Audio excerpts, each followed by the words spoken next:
निखिल, ई उद्घाटन हम ना करब। तू ना करबू तो फिर क्या करी? श्यामा,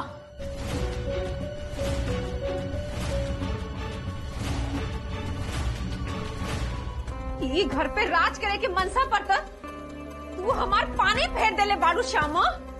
अभी पानी के बदला हम तहार खून से ले तहार खून से।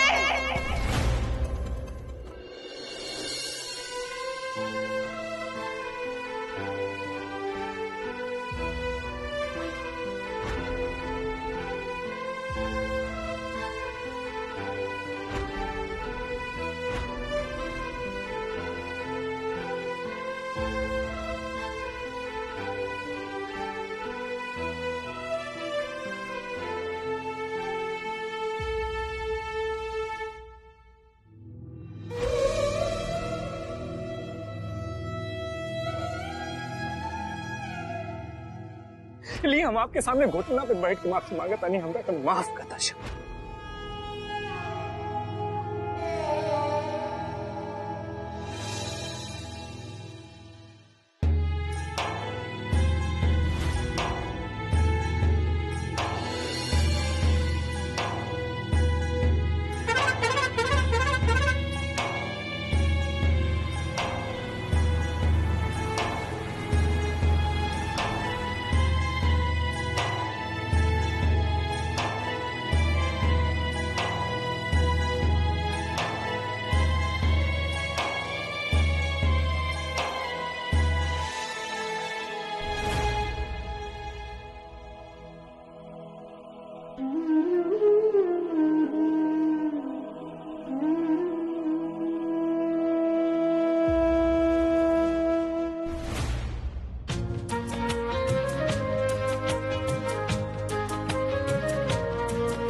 श्यामा,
हेलो, का रे बाप जेठ?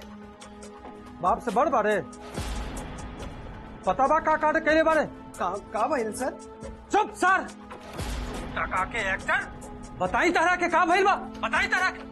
सर हम डरा गल रही, हमार बुद्धि हेरा गल रहे, हमरा से गलती हो गई, माफ कर दी। साला एक एक्टर के सामने तहार पेंट गीला हो गई तो असली पुलिस के सामने क्या हाल हुई? साला तारा चक्कर में सब बर्बाद हो गई, सब बर्बाद हो गई। अरे एगो वीडियो तो झूठ बोल के भी हम मैनेज कर लेती। सर हमरा माफ कर दी, तू बुड़बक बना देना हमरा सर। बुड़बक? बुड़बक बनैले नहीं खे तारा, तू सर बुड़बके बारा, बुड़बके रखो। अब जो पीस जाके जेल में चक्की। और अपन बारे में क्या ख्याल बा?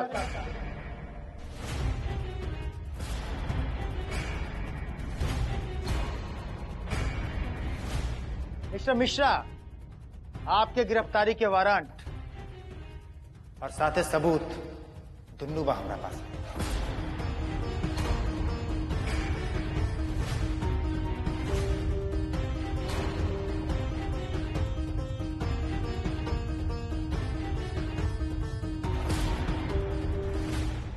कहले रहनी ना आपके, बहुत जल्द पता चल जाई आपके औकात। पता चल गई ना? चली चल।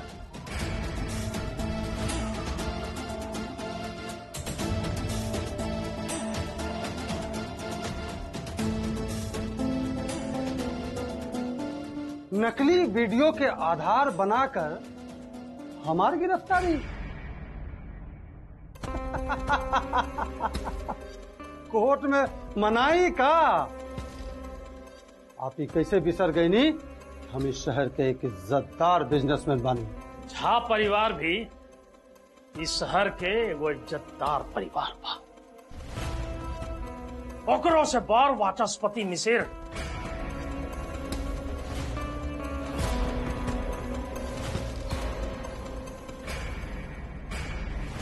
मिस्टर मिश्रा, चली चल चल।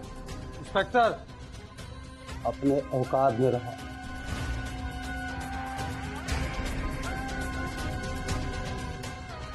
नरेंद्र झा की गिरफ्तारी लड़ाई के अंत नहीं के, शुरुआत बा। अगला बार हुई धार के 7 बार। हमू देखत बानी कि के बचाई झा परिवार।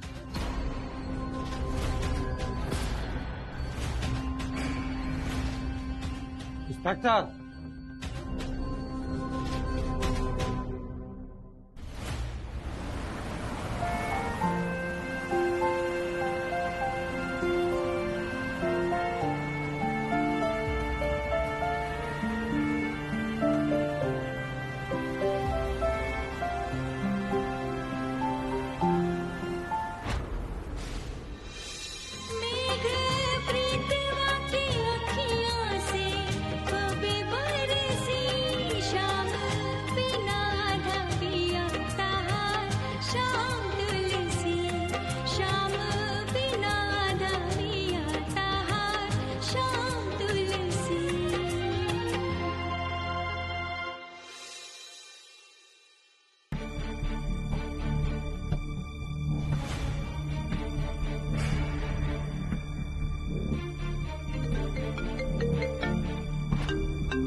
हमार फोन नहीं के उठावत, अपन माई के फोन नहीं के उठावत।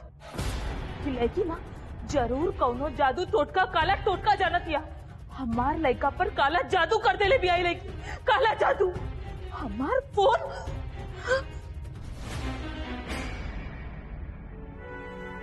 बात काहे ना कर रहे हम?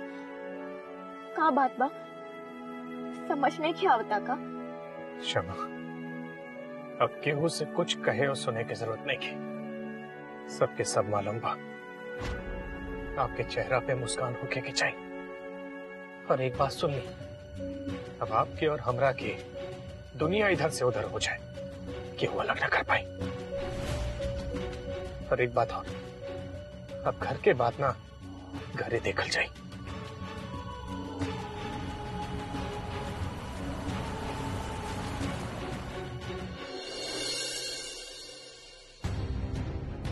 अरे बस करी मौसी, ब्रेक लगाई अपन पैर में। छोट मोट बात पर भी बच्चा जैसे बेचैनी धरले वाला आपके। मजदी दुल्हे, रुइया धोने के दुख ना धनवैये के ही मालूम चलेला, दूसर के ना। तारा के का तू तो बस कह दे लो। इधर हमारा रक्तचाप बढ़ल जाता, रक्तचाप। अरे प्रेशर। हमार विश्वास करी, कुछ ना होगी। और वो वाचस्पति मिसिर की गिरफ्तारी वो बिया वाला केस में भइल बा। ये मंदिर वाला केस में ना ओइजा तो आप रहबो ना कहीं नहीं। तब फिर काहे के पतंग बनल उड़तानी पूरा हॉल में। शांति रखी, बैठी चैन से। मतलब चिंता की कोनो बात ना? चिंता के बात तो बा मौसी, लेकिन वो वाचस्पति मिसिर ना श्यामा। मजरी भौजी,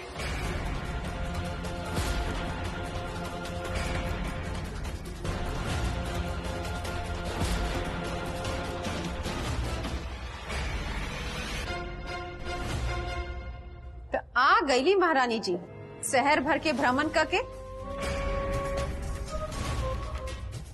अरे जब वापस लौटे के ही रहे तो का करे कले रालू कुल तमाशा। आत्मसम्मान सबूत। श्यामा, ऐसा बेफालतू की बात पे ध्यान न देवे के चाहिए। आप जाइए, आराम करिए। हाँ हाँ, आराम भी जरूरी चीज बा। दिन भर कूद फान के तमाशा करके थक गल हो गई ना बेचारी। जा जाके आराम करा। मछली भाजी, ये का व्यवहार है? हाँ? अरे देवर जी, हम तो मजाक करत रहनी हैं। अब का ई घर में देवर भौजाई के रिश्ता पर भी रोक लग जाई। अब इतना अधिकार नहीं खेका हमार। अरे श्यामा, आवा, भैया क्या खड़ा बड़ो, भीतर आवा। निखिल, तोहार हिम्मत कैसे भाई हमार फोन न उठावे के? कैसे इतना हिम्मत हो गई तोहार? एहिजा एक एक क्षण हमार प्राण सुखत रहे और तोहरा लगे फोन उठावे खातिर भी समय नहीं खे। अरे माई, आप भाई कैसन बात करता नहीं? हमार कैसन हिम्मत हो गया आपके फोन ना उठाई? अब ऐसे मीठ मीठ बात बोल के हमरा फसावा मत निखिल। जवन सवाल पूछ ले बानी ओकर जवाब दा। अरे इस सवाल जवाब बाद में होत रही। पूरा दिन के थाकल बाड़ा सा। देखा निखिल, तो रात भर में अपन माई के सवाल के जवाब खोज लिहा, ना तो हमार खैर नहीं खे। निखिल, ले जा श्यामा के।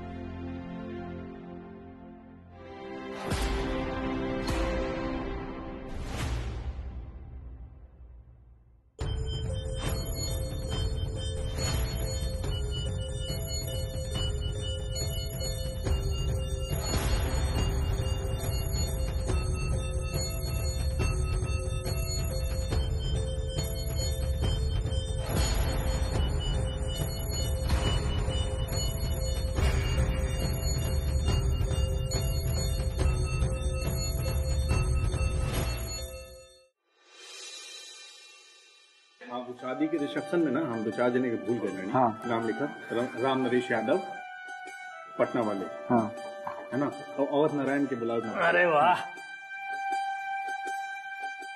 राम प्रताप बाबूजी वो है ना जो मुख्यमंत्री जी के सेक्रेटरी बने? हाँ, वो यशपाल सिंह के नाम लिखा, मिनिस्टर के बहुत करीब बारे। आलोक, जल्दी जल्दी लिखे के शुरू कर दो। तारा बेरी मात्र 8 घंटा बा। उससे पहले हमरा अपन सवाल के जवाब चाहिए।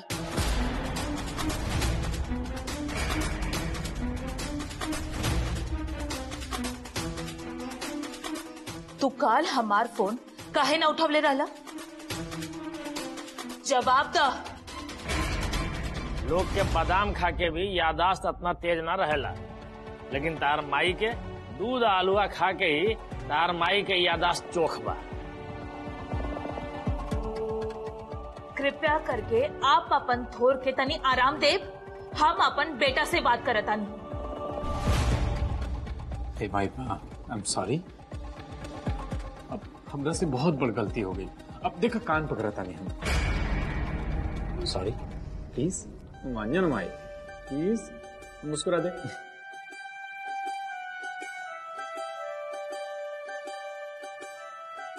माई प्लीज।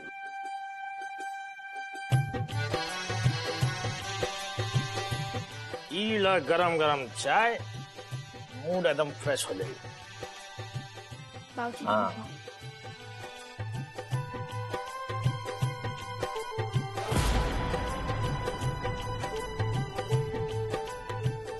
सबसे जरूरी उद्घोषणा, आज सांझी के अपना फैक्ट्री के एगो नया यूनिट के उद्घाटन बा।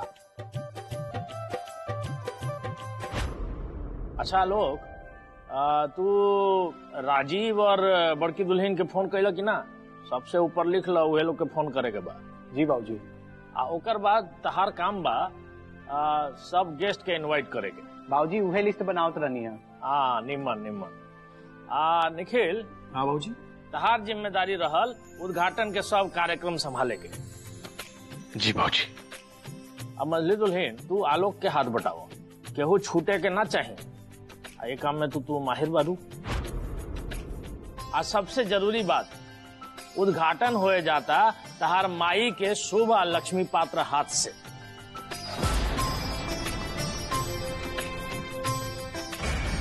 अरे मुहे देखबा लोग की बधाइयो देबा। भौजी बा उद्घाटन तो ठीक बा, लेकिन सबसे नीमन बात ई बा कि उद्घाटन माई के शुभ हाथ से होगी। निखिल, ये उद्घाटन हम ना करब।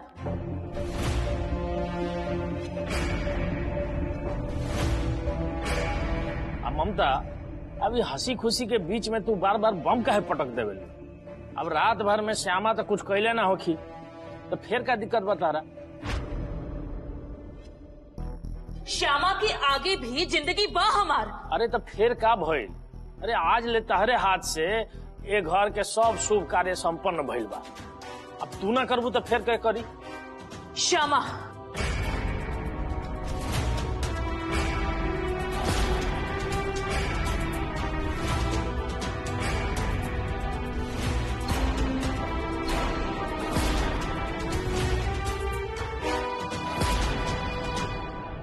श्यामा, ऐसे ही आइडिया क्या करवा?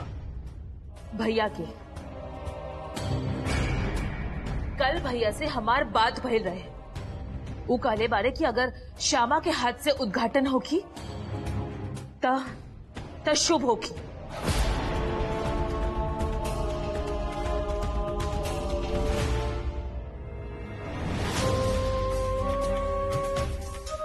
श्यामा, श्यामा कैसे कर सकेली उद्घाटन? कैसे? माँ के बाद ई घर के मलकिनी बने के हक सिर्फ हमार बा, माया झा के।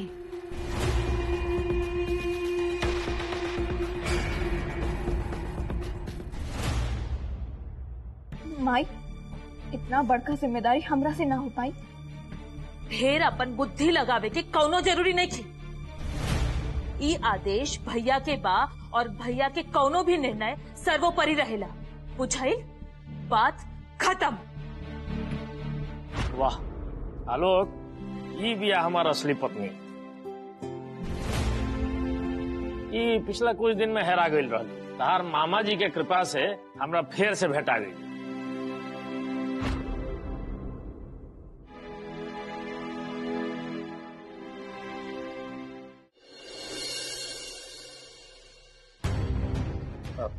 श्यामा, का भाई काहे बोलो? देखी, छोटी छोटी बात के बड़ टेंशन बना के ना लेवे की कब हो। ये छोट बात ना, बहुत बड़का बात बा। सोच के देखी तनी, इतना लोग के बीच में ये कैसन दिखाई? माई खड़ी रही और उद्घाटन हमरा हाथ से। सुनी ना, कुछ करके ही सब रोक ली ना आप। हमार मन नहीं के मानता। आप समझाई ना माँ बाबूजी के। आपके पता भाई के का डिसीजन है? ये डिसीजन न माई के है न बाबूजी के। ये डिसीजन है मामा जी के। पर मामा जी बिना सोचले समझले कब्बो कोनो डिसीजन ना ले गए। अपन मौन से ही सब निकाली और उद्घाटन खातिर तैयार रही। आपके पता बा कि उद्घाटन के बाद क्या करेगा बा? अरे भगवान, कितना बुलक्कल लड़की से पाला पड़ गई बा हमार। पढ़ाई करे के बाद पढ़ाई वो ए उम्र में? श्यामा, पढ़े लिखे के कोनो उम्र ना होला। इंसान जब चाहे, जौना उम्र में चाहे, पढ़ सकेला, लिख सकेला। अपना पैर पे खड़ा होके के बना। तैयार रही।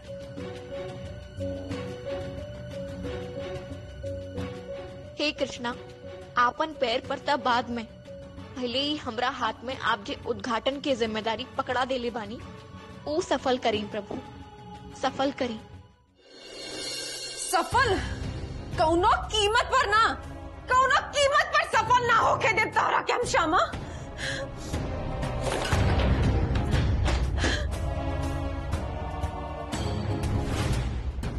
श्यामा, जब तक हम बानी आपके कुछ ना होगी। विश्वास करिए हमार।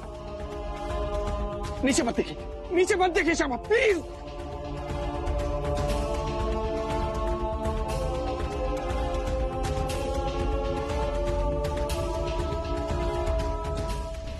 हर बात पर मौत। वो माया झा ना, ये एक इंसान के बस के बात नहीं खे। एकरा पीछे जरूर कोनो रहस्य बा, ना तो जेकरा परछाई भी ई घर खातिर अशुभ रहे, वो अचानक से शुभ कैसे हो गई। माँ के बाद ई घर के मलकिनी बने के अधिकार और नसीब लेके बस खाली हम पैदा भइल बानी।